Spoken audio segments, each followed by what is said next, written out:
السلام علیکم، میں ہوں نوشین بخاری، رپلائی آل کی ایک ریویو ایپیسوڈ کے ساتھ آپ کی خدمت میں.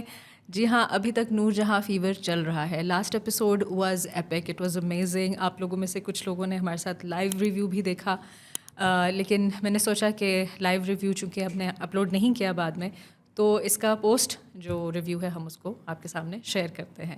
اور آپ کامنٹس میں ہمیں بتائیے گا کہ خود آپ کی کیا رائے ہے اینڈنگ کے اوپر. ہم پہلے تو کیریکٹرس کے بارے میں بات کریں گے، کیونکہ لاسٹ ایپیسوڈ میں بہت ساری کیریکٹر ڈیولپمنٹ ہوئی، جس میں on top of the chain again ہمارے پاس میڈم نور جہاں ہر سیلف ہیں، جنہوں نے پہلے تو اگین ریالٹی چیک دیا، تو اس وقت پھر تھوڑا سا ان کو احساس ہوا کہ نہیں، واقعی سارے تو غلط نہیں ہو سکتے نا. تینوں بیٹے بھی چھوڑ کے چلے گئے، بہویں تو ویسے ہی ان کو نہیں پسند کرتی تھیں. سو اب انہوں نے آہستہ آہستہ جب سوچنا شروع کیا تو بہت پازیٹیو انداز میں اس طرح سے کیریکٹر ڈیولپمنٹ ہوئی. جو مجھے سب سے چیز مزیدار لگی وہ یہ تھی کہ انہوں نے ریئلائزیشن کی اپنی بیک گراؤنڈ اسٹوری بتا کے کہ میرے ساتھ کیا ہوا، میری پرسنالٹی اس کی وجہ سے ایسے بن گئی ہے، جس کی وجہ سے پھر باقی لوگ آگے آ کے سفر کرنے لگے. ہمارے معاشرے میں یہی ہوتا ہے، جنریشنل ٹراما اس کو کہتے ہیں، کہ جنریشن ٹو جنریشن جو ٹراما چلتا ہے اس کو کسی نہ کسی کو اسٹاپ لگانا پڑتا ہے. اور جب بھی کوئی شخص اس طرح کا رویہ لے کر آپ کی خدمت میں حاضر ہو تو چاہیے کہ اس چیز کو ایڈریس کیا جائے. ناؤ آر دا ٹائمس کہ جس میں آپ بڑے چھوٹے ہر ایک سے بیٹھ کر بات کر سکتے ہیں کہ بیٹا بات کرو، بیٹھو، بتاؤ کیا مسئلہ ہے. یا اگر کوئی بزرگ ہیں اور بہت زیادہ ریجڈ ہو رہے ہیں، ہر بات پہ امپوز کر رہے ہیں اپنی بات کو، اور اپنی انسیکیورٹی جو ہے اس کو انہوں نے پکڑ کے رکھا ہوا ہے، چینج ہونا ہی نہیں چاہ رہے، ان کے ساتھ بھی پیار بھرے انداز میں میرے خیال سے بات کی جا سکتی ہے. کیونکہ آج کل کا دور کمیونیکیشن کا دور ہے. ہمارے پاس ایپس آ چکی ہیں، ہمارے پاس کیا کچھ نہیں فیسلٹی آ چکی کمیونیکیشن کے حوالے سے. کہا جاتا ہے کہ this is the best times that the communications have ever seen. تو پھر اپنے گھر کے لوگ، اپنے گھر کے انوائرمنٹ کے جو لوگ ہیں، ہم ان سے کمیونیکیٹ کیوں نہیں کر سکتے؟ ہم جب ڈیجیٹلی کمیونیکیٹ کر رہے ہیں پرائے لوگوں سے، تو اپنے گھر کے لوگوں سے ایشو کو ایڈریس کرنے کے لیے کیوں نہیں کمیونیکیٹ کر سکتے؟ سو یہی ہوا، same is the case hair.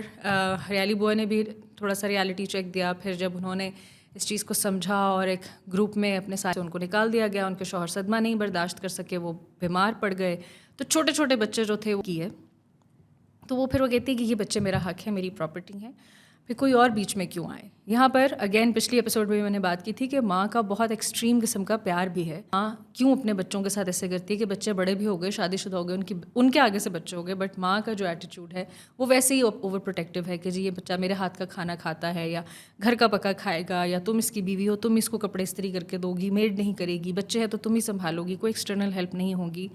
کیونکہ اگین اس کے فلیش بیک اپنے مائنڈ میں چلتے رہتے ہیں کہ میں نے ان بچوں کو کس بات کرتے ہیں کہ لاسٹ میں چلو اس کی گلو خلاصی ہوئی، خوشیاں اس کے بھی دامن کا حصہ بنی، لیکن وہ ایک بہت اچھی بہو ثابت ہو رہی تھی، جس کو اگر نور جہاں چاہتی تو بڑے اچھے سے ہولڈ بیک کر کے رکھ سکتی تھی. لیکن انہوں نے ہر کسی کو اپنی طرف ایک اٹیکر کے طور پر سمجھا کہ یہ جو شخص ہے یہ میرا بچہ مجھ سے دور کر رہا ہے، یہ عورت مجھ سے میرا بچہ دور کر رہی ہے. لہٰذا انہوں نے باؤنڈریز بنانے کے بجائے انہوں نے اپنے بچوں کی باؤنڈریز تنگ کر دی. سو یہاں پر ہم سمجھتے ہیں کہ نور جہاں نے بہت بڑا دل کیا کہ انہوں نے ایکسیپٹنس کے ساتھ اس چیز کو مانا کہ میں اس وجہ سے ایسا کیریکٹر میرا ڈیولپ ہو گیا تھا، تو اب تم لوگ چاہو تو مجھے معاف کر دو، ورنہ ٹھیک ہے، ایسے تو ایسے ہی صحیح. کیونکہ معافی مانگنا بہت بڑے دل کی نشانی ہوتی ہے، اور یہاں پر نور جہاں نے بہت بڑا دل دکھایا ہے. اور شروع میں جب میں نے جیسے بات کی تھی نا کہ یہ وہ کیریکٹر ہے جس کے بارے میں آپ یہ نہیں کہہ سکتے کہ یہ کمپلیٹ ویلن کیریکٹر ہے، because character development from villain to hero ہوئی ہے یہاں پہ. اور بہت سارے ہیروز جو تھے یہاں پر ویلن بھی بنے، جیسے کہ ہم بہوؤں کی مثال لیتے ہیں. مطلب کہنا نہیں چاہیے کہ وہ ویلن بنی، لیکن وہ اپنے لیے اسٹینڈ لینا سیکھ گئیں، اور پھر وہ بہت زیادہ اسٹرانگ ہوئیں، اور وہ بولیں، اس حد تک بولیں کہ کبھی ان کے لہجے میں ہم سوچ بھی نہیں سکتے تھے کہ وہ اس لہجے میں اپنے شوہروں سے، اپنی ساس سے بات کریں گی. لیکن وہ تھوڑا سا انہوں نے باؤنڈری والا لیول قائم کیا، اور تھوڑی سی بدتمیزی بھی فیل ہو رہی تھی کچھ کے لہجوں میں. تو this shows the epic character development of each and every character. پھر جی ہم آتے ہیں نور بانو کی طرف، جن کو کہ نور جہاں نے ایک بڑا زبردست ڈائلاگ مارا، جس کی وجہ سے انہوں نے فائنلی اپنے جتنے بھی گرجز تھے she threw them out of the window. اور ساتھ تم اپنے ساتھ نہ ہونے دینا کہ پھر ایک نور جہاں ختم ہوگی تو ایک اور نور جہاں جو ہے وہ بن جائے گی، خود کو ایک اور نور جہاں مت بننے دینا. یعنی اتنی ڈاڈی عورت بننے کی کوئی ضرورت نہیں ہے. زندگی میں تھوڑا سا نرمی سیکھو، لوگوں کو سمجھنا سیکھو، اور معاف کرنا سیکھو. اور معاف کرنا واقعی بہت مشکل ہوتا ہے، یہ اس میں ڈائلاگ بھی بولا گیا اینڈ میں نور بانو کی طرف سے.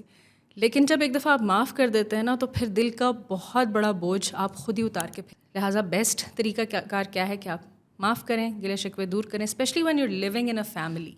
یہاں پر فرینڈ شپ کی بات نہیں ہو رہی, یہاں پر کاروبار کی بات نہیں ہو رہی, کاروباری تعلقات کی بات نہیں ہو رہی, یہاں پر گھر کے خون کے رشتوں کی بات ہو رہی ہے کہ جن میں سوائے معاف کر کے ساتھ چلنے کے آپ کے پاس اور کوئی چارہ نہیں ہے. لیکن اس معافی کا ناجائز فائدہ نہیں اٹھانا چاہیے. یہ بھی ہمیں نور جہاں کے کیریکٹر سے پتہ چلتا ہے کہ اینڈ میں وہ بالکل ایک اچھے کردار کے ساتھ, بہت نرم دل کے ساتھ انہوں نے اپنے ریلیشن شپ کی مرضی. تو بچے تو اب ماں کے ہی ہیں, ظاہر ہے 6 ماہ کا جتنا بھی گیپ تھا جو بھی تھا, آخر کار کرداروں کے درمیان یہاں پر بھی تینوں بیٹوں کے ساتھ ہم نے دیکھا کہ یہی ہوتا رہا کہ ایک طرف وہ اپنی بیویوں کے وجہ سے پریشان رہتے تھے, ان کو دیکھتے تھے, ان کے گلے شکوے سنتے تھے, دوسری طرف وہ اپنی ماں سے بھی ڈرتے تھے اور پیار بھی کرتے تھے, اس کو بھی ڈس اپوائنٹ نہیں کرنا چاہ رہے تھے. تو ان کی اپنی پرسنالٹی جو ہے نا وہ خراب ہوتی جا رہی تھی. Finally they came out as strong people for them selves. تو ان کی بھی کیریکٹر ڈیولپمنٹ ہم نے دیکھی, جس میں ہمیں مردوں کے لیے یہاں پر ایک سبق ملتا ہے کہ آپ اپنی زندگی کے مسائل کا حل خود ہی تلاش کرتے ہیں, اور وہ کیسے, to keep this balance between your mother and your spouse, یا بہنیں ہیں یا جو بھی رشتہ دار ہیں, ان سب میں مرد کا یہ فرض بنتا ہے کہ جہاں پر دیکھ رہے زیادتی آتی ہیں بیٹوں کی, اینڈ میں پھر وہ پچھتاتے ہیں. کتنے لوگوں کو میں نے خود اپنی زندگی میں دیکھا ہے کہ جب اپنا آخری وقت آیا تو وہ جو ان کا پوتا ہے وہ سوار رہتا تھا, اسی کے اپنے ہسبینڈ کے نام پہ انہوں نے اپنے پوتے کا نام رکھا, اتنی زیادہ اس کے ساتھ محبت دکھائی, لیکن ان سے ایز اف ان کے لیے ایگزسٹ ہی نہیں کرتی. لیکن جب عقل آئی تو پھر سارے کے سارے رشتے ان کے لیے اہم ہوتے گئے, سارے کے سارے رشتے ان کے لیے محترم ہوتے گئے, اور وہ she started taking care of them wholeheartedly, not to prove herself. کیونکہ یہاں پر ایک اور بھی ہمیں پتہ چلتی ہے بات بہت بڑی, کہ کوئی بھی رشتہ جو ہے نا اس کا ایک لیول ہوتا ہے, اس کی ایک حیثیت ہوتی ہے, تو اس سے ہم زیادہ ایکسپیکٹیشنس نہیں رکھ سکتے. اگر وہ دادی ہیں یا وہ ساس ہیں یا وہ ماں ہیں تو ہم ان کو ایز اے نینی ٹریٹ نہیں کر سکتے. ہمارے بہت سارے گھروں میں یہ بھی ایک بہت بڑی بیماری ہے, یہ سوچ کی بیماری ہے کہ اگر دادی گھر پہ ہیں یا نانی گھر پہ ہیں تو ان سے بچے جو ہیں وہ اپنی آگے سے بچوں کا خیال رکھوانے کا کام لیتے ہیں, جو کہ کچھ گرینڈ پیرنٹس بہت خوشی خوشی کرتے ہیں, لیکن کچھ کے اندر ہمت نہیں ہوتی ہے, یا کچھ کے اندر وہ اس طرح کی ولنگنیس نہیں ہوتی ہے. کہتے ٹھیک ہے بہت خوشی ہے, ہمارے پوتے ہیں, ہمارا خون ہے, لیکن ہم سے زیادہ ایکسپیکٹ نہ کیا جائے. جب وہ اپنی مرضی سے کرتے ہیں تو پھر وہ زیادہ بہتر طریقے سے کر سکتے ہیں. یہاں پر بھی ہم نے یہ سیکھا کہ نور جہاں نے جب اپروو کیا ایز اف وہ واقعی اپنی پوتی کو اٹھا کر اس کو پیار کر رہی تھیں.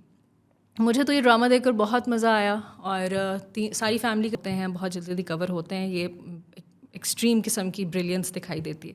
دوسرا کیمرہ ورک پہ ہم تھوڑا سا بات کرتے ہیں. اس ڈرامے میں کیمرہ ورک مجھے بہت پسند آیا, اسپیشلی جو روف ٹاپ پہ نور بانو اور مراد کا جو مکالمہ تھا, جہاں پہ مراد پسٹل لے کے اپنے آپ کو گولی مارنے کی دھمکی دیتا ہے کہ میرے پاس تو نہ آگے جانے کو راستہ رہا نہ پیچھے, تو پھر ٹھیک ہے میں اپنے آپ کو شوٹ کرتا ہوں. اپنیز پہنا دی جاتی ہے, جو کہ شاید اس بات کی نشانی دکھائی جاتی ہے کہ جی یہ بڑا ایک ورچوئس لمحہ ہے, اور اس میں اس حساب سے اس سین کے کیریکٹر کے حساب سے ڈریسنگ بھی کی جانی چاہیے. تو چھوٹی چھوٹی فائن لٹل ڈیٹیلس تھیں جو ہم نے نوٹس کی, جو کہ آئی ڈونٹ نو کہ ڈائریکٹرز اور رائٹرز نے اسی چیز کو ذہن میں رکھتے ہوئے پٹ ان کی ہیں, but they were very finally done. Majorly مجھے کوئی ایسا کہہ سکتے ہیں کہ کوئی بھی ایسا نیگیٹو امپیکٹ یا کوئی بھی ایسی چیز جس کو کمی کہی جائے کسی بھی سین میں یا ڈرامہ کی اینگل سے دیکھا جائے تو کہیں پر بھی کمی نہیں تھی. بہت اچھا یہ ایک سوپ تھا, بہت اچھا سیریل تھا, بہت اچھی اینڈنگ ہوئی. ایک اور چیز جس پہ بہت سارے لوگوں نے بھی کامنٹ کیا کہ دے تھاٹ کہ مے بی نور جہاں کو دکھائیں گے کہ اس کا بڑا برا اینڈ ہوگا, ایدر شی ول ڈائی الون, یا وہ پاگل ہو جائے گی اور اس کو پاگل خانے میں جمع کرا دیں گے اور وہ چیخیں مارتی رہے گی. لیکن دیکھا جائے تو اس کا گناہ کوئی اتنا بھی بڑا نہیں تھا کہ جس کی اس کو اتنی بڑی سزا ملتی. صرف یہ تھا کہ اس کے اندر ایک ایگو تھی اس عورت کے اندر سامنے. آپ ایکسپیکٹ کیا کر رہے تھے؟ کیا آپ کو اینڈنگ اچھی لگی؟ ہیپی اینڈنگ ہونی چاہیے تھی یا سیڈ اینڈنگ ہونی چاہیے تھی؟ میرے نزدیک تو ہیپی اس لیے ہونی چاہیے تھی کہ پورے ڈرامے. یہ بھی بتائیے کہ نیکسٹ کون سا ڈرامہ ہے جس کو آپ چاہتے ہیں کہ میں ریویو کروں. تب تک کے لیے اپنا بہت سارا خیال رکھیے. میں ہوں نوشین بخاری. رپلائی آل سے مجھے اجازت دیجیے. اللہ حافظ.